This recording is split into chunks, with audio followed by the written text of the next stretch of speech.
Hello and welcome to our Sunday meditation at the Sanctuary of Light and the Light Institute of Galisteo. For those of you who are joining us for the first time, we divide this meditation into 3 parts.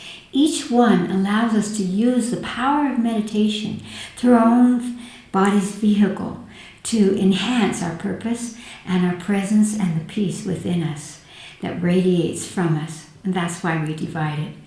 So the first part is asking our divine higher selves to take a form. Your higher self is the intuitive essence of your soul, your own inner voice, your own wisdom that helps to orchestrate the motion of evolution through your life. And then we ask our higher selves to touch our body, we draw it in, and we sit in meditation.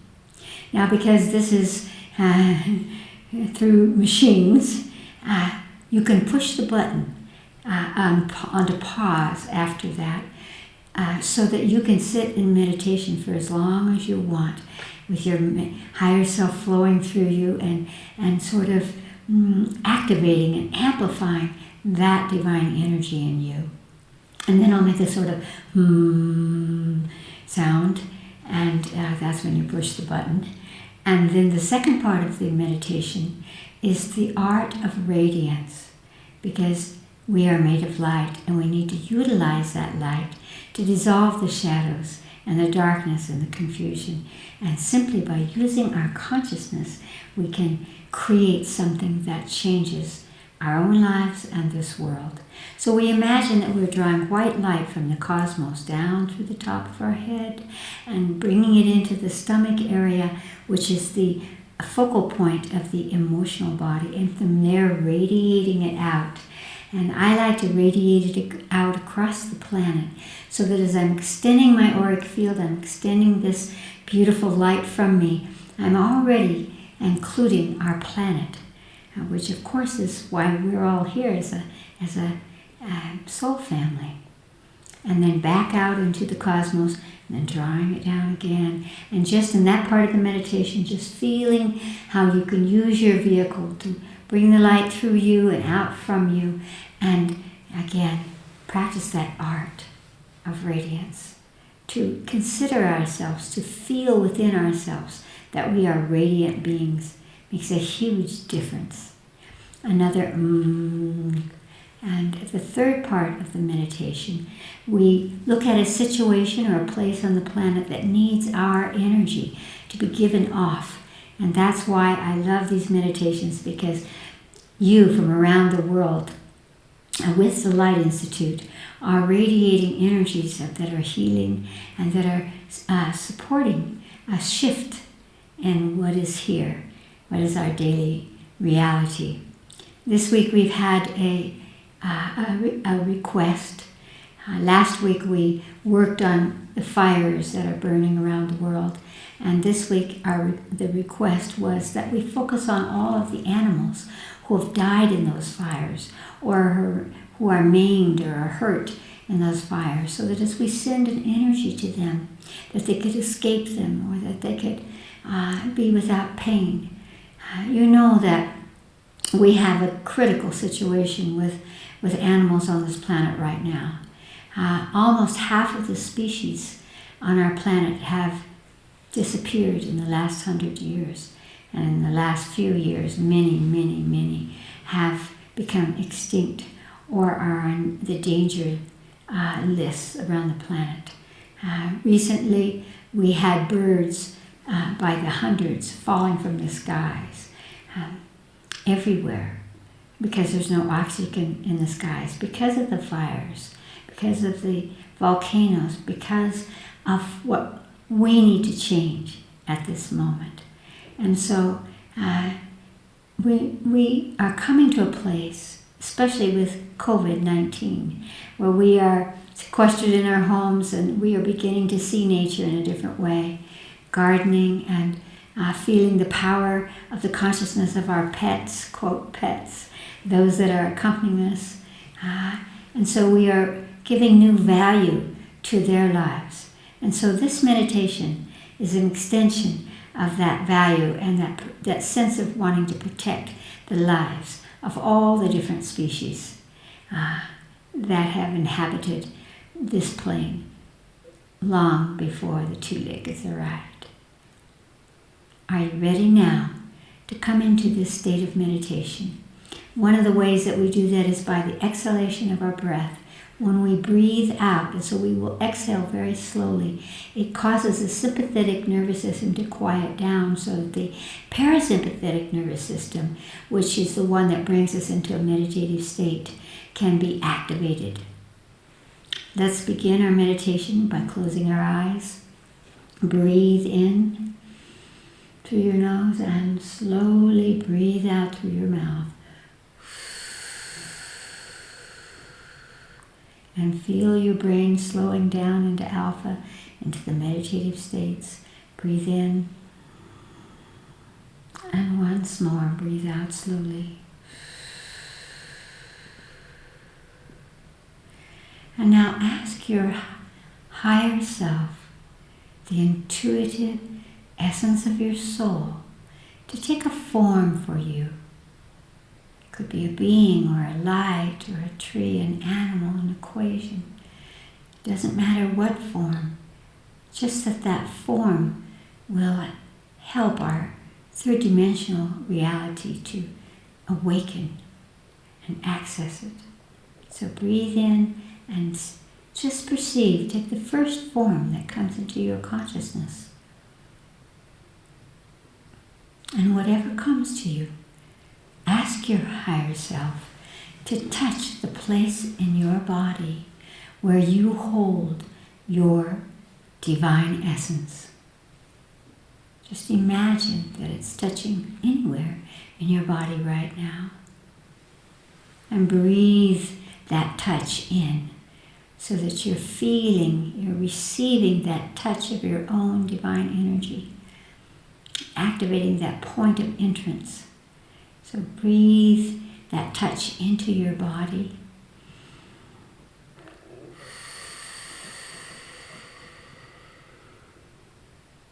And now imagine that you are drawing your higher self in through that point into your body so that you can sit in meditation with your higher self, your divine source.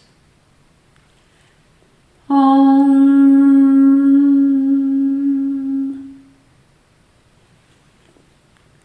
Take a deep breath into your body and allow your consciousness to reach up into the cosmos and pull down, magnetize to you a beam of brilliant white light down through your brain into your stomach, your solar plexus.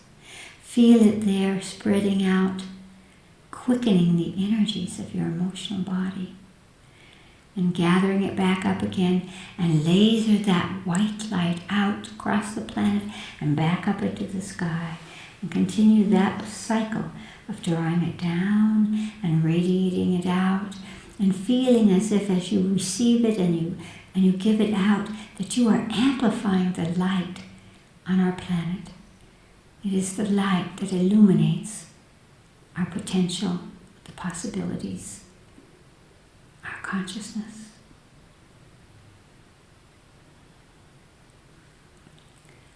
Om.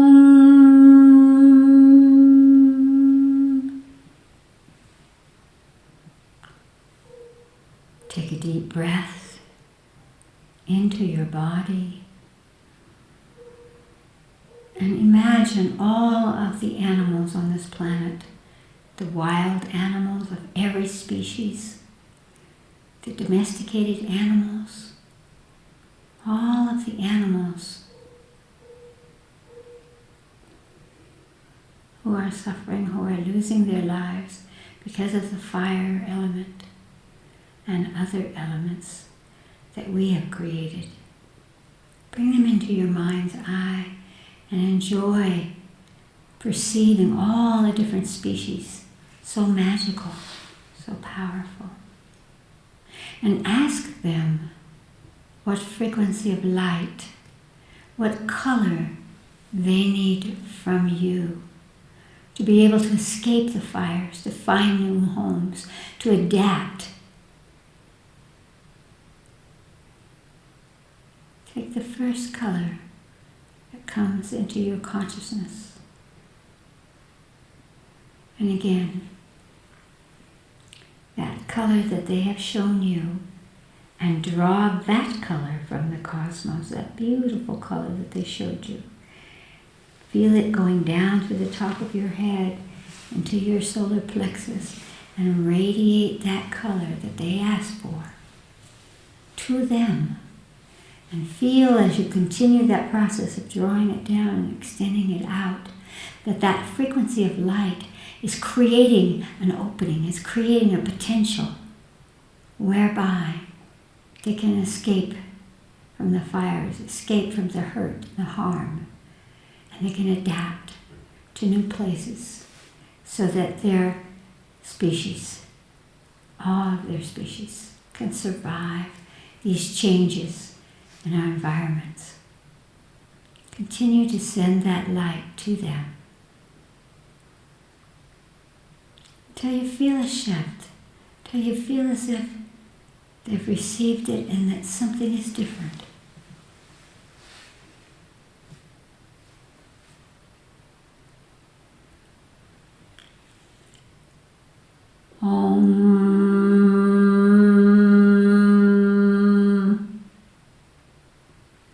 Take a deep breath and open your eyes.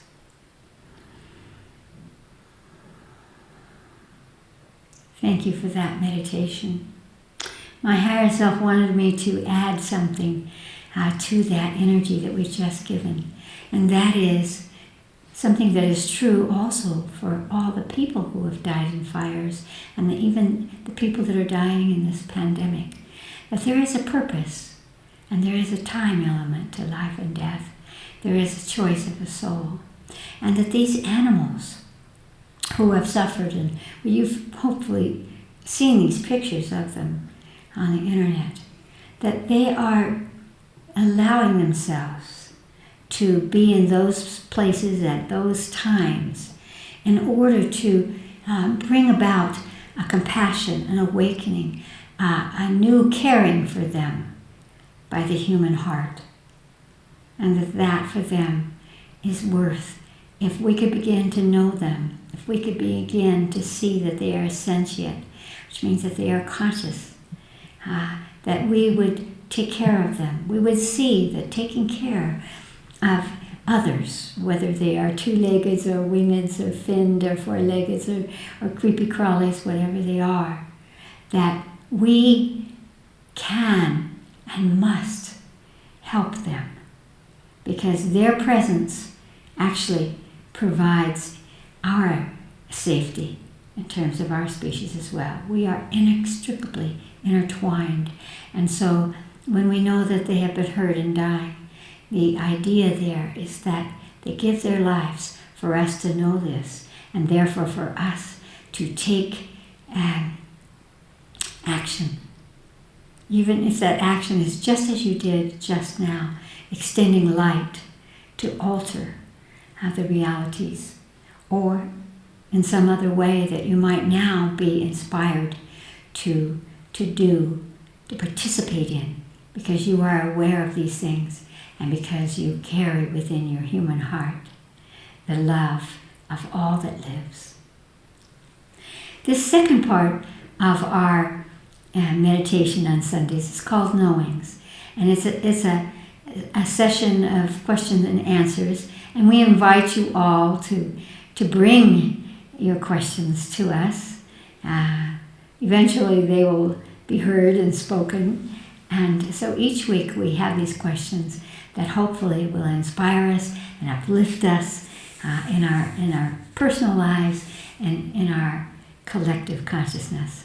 So Allison will bring us the questions that we have for today. Allison, what's the first one? Where is it from? The first one comes from Albuquerque, New Mexico. Albuquerque, home front. Hi, Chris. It seemed like we were already getting pounded with the pandemic and the politics. Now, add wildfires of unknown magnitude in the western U.S. If we didn't get climate change before, we must now.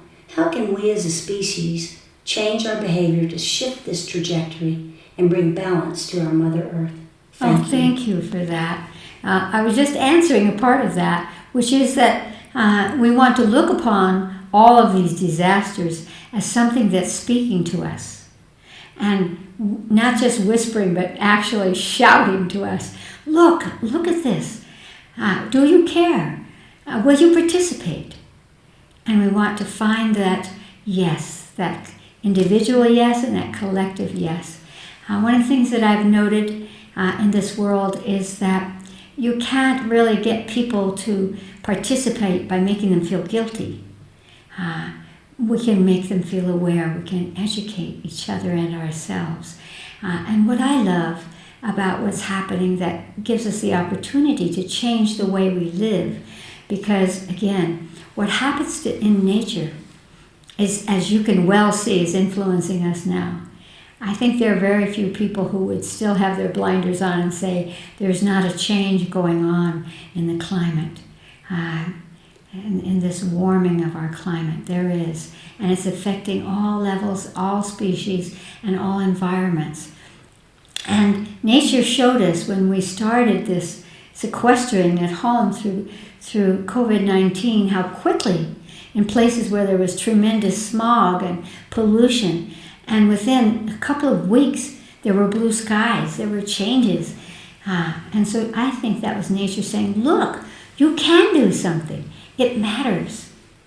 And my higher self always says, the only thing that matters in life is the way you live your life. And that means look around and see what matters to you, what influences you. If you have children or you yourself have trouble breathing, you want to clear the atmosphere, and you can do it with your consciousness. We have a challenge in Echo SOS called Blue Sky Challenge, which is a way of taking all that pollution and throwing it into the unmanifest.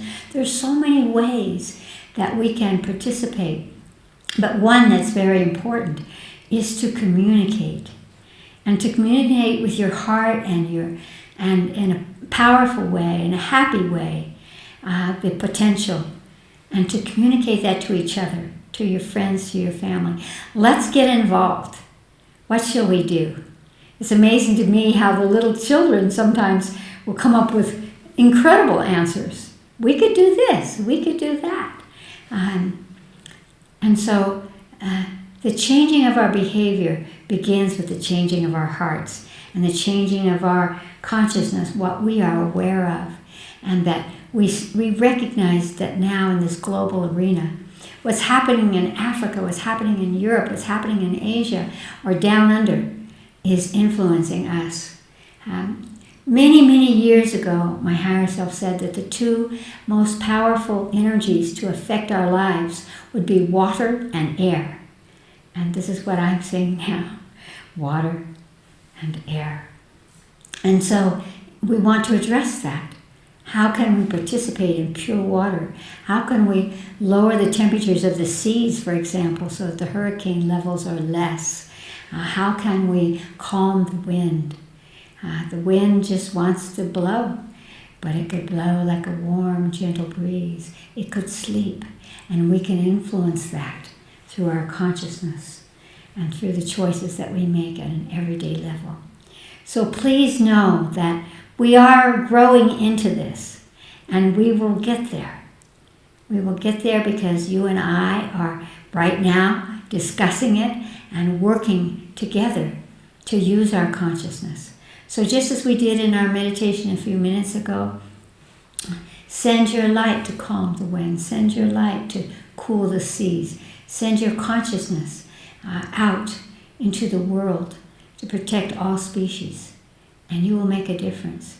We don't hear about that, but I know from where I sit that millions of people around the planet are now awakening and are ready to participate. It's not too late, and we can do it. It's part of our purpose and our destiny. It's why we're here together. let's amplify that now. Allison, what's the second question? And the second question comes from San Diego, California, in the USA. Hello, San Diego. I lived there once.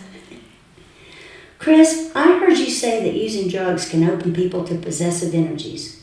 Made me think, is it possible that this could happen when playing games on my cell phone? Ah, I really hope not, but thought I should check this out with you. I don't want to damage my spiritual or emotional bodies. Thanks, Chris. And by the way, you rock. I rock. Oh, good. Yes, I do. So this is kind of a long question. I'll see what I can do with this in the short. Yes, when we're watching television, we've known for many, many years that there are these subliminal energies that are put into the astral because the television, the wavelengths, the frequencies that come through our televisions, that come through our cell phones and our iPads and all of these things carry a certain kind of astral energy that can open us up. And if we are using a drug, for example, and you're playing on your cell phone, you are open to that. Now, I've never been one to say, watch out for the boogeyman. What I would say is, if you're aware that there are possessive energies, there are subliminal suggestions that come to you to buy a product or to do something, when we move into the astral sleeve, the energies that are flowing through that are easy for us to take in. The answer is also easy. One thing is to have a little giggle and say to yourself, am I addicted to this game? And I want to make a little comment about that. I know that there's a lot more playing of games right now because we're kind of stuck. We don't get to do all the things that we're used to do. And this is why it's so important to put your cell phone down and go into nature. And so that you're actually, when you go into nature, and the nature will cleanse your auric field, which gives you a kind of protection. So what I would say about that is to really kind of have a little giggle with yourself and say, can you put your phone down and say, I'm not going to play a game right now, or I'm only going to play a game for an hour or whatever? Because if you can't do that, then you are obsessed. And an obsession is not just the boogeyman that's going to get you. It can be a particle thought. It can be a pattern or a habit that you have. Why do we do that right now? For some people, and you might ask yourself this, for some people it's they don't know what to do with themselves. If I'm not talking with somebody else, and this is the beauty of Zoom and FaceTime and all those, that we can actually see each other, which is great. But we want to recognize, this is why I'm talking about nature, that it's important to feel that you could enjoy being with yourself, that you could enjoy meditation, that you could enjoy a walk, and that you don't have to stay busy by playing on your phone. But the other side of that, I would say, is that it's really fun. Even I do it sometimes, and that's why I know how easy it is to say, I'm just going to keep doing it until I get to a certain level, or I win this one, And so what you want to do is you want to use the game rather than having the game using you. And one of the ways that you do that is that you simply put out an energy. So what I would say, for example, talking about rocking, if you would spin around a little before you sit down to play a game, first of all, I bet you would win more. Because what happens when you spin around to the right is that you open your auric field in a really strong way. And when it's strong and it's stretched out like that, you're not going to take in negative energies or possessive energies. And so you want to use this rather than it uses you. And so spinning around or just having the consciousness that says, I enjoy this. I'm going to do this right now. But I'm going to check, am I sucking anything in? Because one of the exercises in consciousness that we always do here is checking around in our body. Now, what's going on in our body? Are we holding any fear energies? Are we holding boredom? Are we holding, again, anxiety because we can't do something else, or we're not with someone else, so we play the games instead? We want to play the games because they're fun. We want to play the games because we choose to, not because we're getting some kind of an astral pull there, So, by the way, just putting your hand on your cell phone and sending an energy into that to clear it, or asking your body. So let's do that quick exercise in consciousness right now so that you really know what it is. Because if you do that, then you don't have to worry that something's going to get you. We're not here to be gotten by any kinds of energy. Now, it is true that, again, your cell phone is putting out, never mind the boogeyman aspect or that possessive aspect, it is putting out wavelengths that are damaging to people's brains, that are damaging to our health. And that's why, again, you want to clear it out. If you've taken any imbalance of currents within your body, you want to know where that is and clear it out. You want to care for your body. And as you do that, then you are doing what needs to be done. And that's why, again, I would say spinning around to the right really, really helps. Walking in nature, even in a city, if you take your shoes off and stand even on the cement for 5 minutes, you will pull out from your body negative energies that might be creating blocks or energies that are not to your highest good. So let's just do this little exercise and see what you get. Close your eyes for a moment. Breathe in. Breathe out slowly. Now ask your body if it's taken in any negative energies from your cell phone or from your television or from these poles that they're putting up all around so that they can have the 5G, which is pretty detrimental.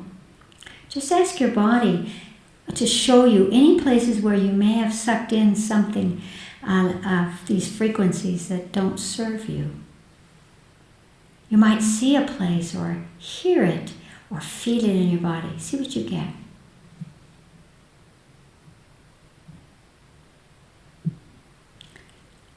And if you have a little something someplace, just bring your consciousness to that place. It's easy. And ask it what frequency of light it needs to neutralize that negative energy that's stuck in there, to dissolve it away so that you are not hurt by it. See what color comes into your mind, to your consciousness. And now simply direct that color exactly into that place in your body that might have a little black spot or a little squeezed energy or something that's not in balance. Just draw that color right into that place in your body and allow that color, that frequency of light, to just wash away any negativity, any holding spaces, anything that doesn't serve you, any electromagnetic energies that are not in harmony with your body's electromagnetic energies. Just feel that color washing it all away. You may go on and look for other places in your body as well. Just take a deep breath and open your eyes. The body never lies, and so don't feel like you have to defend, I have a little spot here. Congratulate yourself because you have the power to link up with your body and clear it out because your body's made of light. And that way you can enjoy your game. Great love. Allison. The last question comes from Brazil. Brazil. Dear Chris, something magical happened to me since I stood by your side one night in Finland above the Arctic Circle, communing with beings of nature and seeing almost unbelievable lights and images in the trees above the flowing river. The energies were dancing and playing, and they came out to show themselves to our group, who was doing the intensive on cosmic light. Before this, I was always uncomfortable, a bit afraid and lonely in the deep dark of night, but now it feels like a friend, filled with magical beings. I am peaceful now, both day and night. I would love to hear you talk more about what happened to us that night in the Arctic. I wish for the whole world to experience a transformation like this. Oh, thank you. I wish the whole world had been there as well. And anywhere, day or night, to penetrate that simultaneous sleeve that separates the third dimension from the astral dimension, so that you could know that these beings exist. We have the habit of looking for that through the process of drugs. We don't need that. We can do it directly just through the powers of our consciousness. But I want to comment a little bit first about that, what you were saying, that fear of darkness, because that's pretty universal. Part of that is inherited because adults have been afraid of the darkness, and so they put lights on in the children's rooms, and they actually transmit that, oh, you're probably afraid, I'll just turn on the light and then you'll be safe. So they're imprinting their children with the fear of darkness. Yes, the darkness, like the day, is filled with beings, magical beings from the astral dimension, from other frequencies, from nature, that do exist, that are real. We knew about them when we were children. We saw those lights. All children do. They talk to rocks and flowers, and they see beings, and they see balls of light. And parents say, no, that's not so, but it is. It is so. And so what happened that night, especially because our focus was on cosmic light, remember that everything, whether it's your chair or your body or an ant, is actually constructed in the world of matter through the process of light, of carbon atoms that we all share together. So what happened when we went out there is that we were already carrying, because we were doing this work of amplifying the light within us, and the light within us connected to the cosmos and all that the cosmos has to show us and to teach us.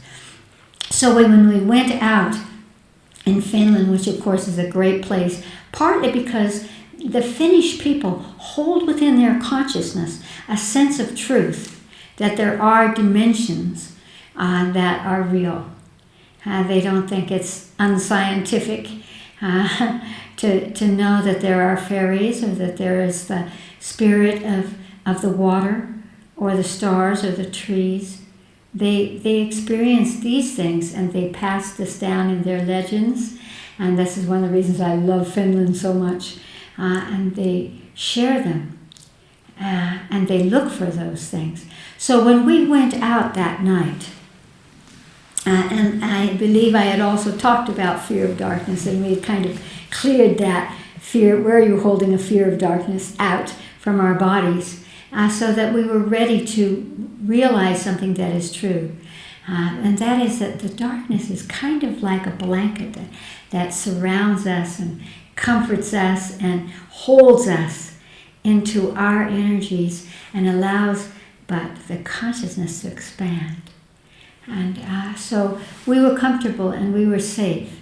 And so when we called upon nature, when we walked in nature and we walked into these woodland areas, the spirits of the beings there wanted to show us that they were there. And there were amazing things. One of the things that happened is that afterwards we were sort of standing around waiting to get back into our vehicles. And so the Brazilians, who love to take pictures of everybody, were shooting pictures of standing next to this person and standing next to that person. And then when they looked at them on their cell phones, here were all these lights dancing around the people. Here were these zooms, these funnels of light that were striking people, striking their hearts, because they were there, and our cameras caught those energies. But all of us did see those sparkles. Those sparkles, they were not fireflies. They were energies of spirits that were there. And so one thing is to recognize that and to allow yourself to have that exciting experience. And the second part of that is to use it. How can you use that? By extending your consciousness and offering the energies. Again, this goes beyond language. Offering the energies of your love and your honoring and your caring for these beings. And when we do that, they come right towards us. We have this interspecies, not only interspecies of the species we can see, but interspecies of the spirits of energies that are alive and are attuned to us. And so when we extend our loving energy and saying, yes, we want to see you, we want to commune with you, all of a sudden the night lit up. We were there to look at the stars as much as anything else, and we got quite a show of the stars as well. So I recommend that you go out at night and stand there and feel that you're being embraced by life, that the life force energies of the darkness are not there to hurt you. They're there to commune with you and to help you to recognize that you have a place in nature and that you have a place in all of these dimensions. And so all you have to do is to choose that and to extend your heart energy to it. I love that you've reminded me of that. It was a very sacred time, but I want everyone to know, come and join us for our intensives, because they always include those kinds of things. But know that wherever you are, if you hold in your consciousness an energy that says, I want to perceive this, you don't need help by a drug. All you need is your own consciousness and your choice, and you will be amazed at the experiences that come to you. So great love and exploration and cosmic giggle to all of you.